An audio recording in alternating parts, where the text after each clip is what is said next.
আপনাদের এলাকায় গুলাইল আছে, গুলাইল, ওই যে এইভাবে মারে কি জানি, গুলালি।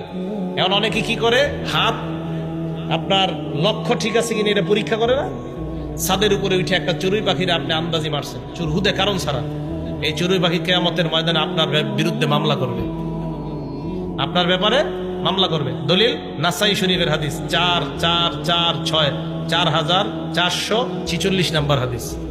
ক্বালা রাসূলুল্লাহ সাল্লাল্লাহু আলাইহি ওয়াসাল্লাম, আল্লাহ নবী বলেন, মান কাতালা উসফুরান আবাসা, কেউ যদি একটা চড়ুই পাখিকে অনর্থক হত্যা করে, আজ্জা ইলাল্লাহি ইয়াউমাল কিয়ামা, ওই চড়ুই পাখি কিয়ামতের ময়দানে আল্লাহর দরবারে আদালতে মামলা করবে, আল্লাহর কাছে অভিযোগ করে বলবে, মাবুদ ইন্না ফুলানান কাতালানি আবাসা, ভালুকার অমুকে আমাকে অনর্থক হত্যা করেছে, আল্লাহ কোনো কারণে আমাকে হত্যা করে নাই।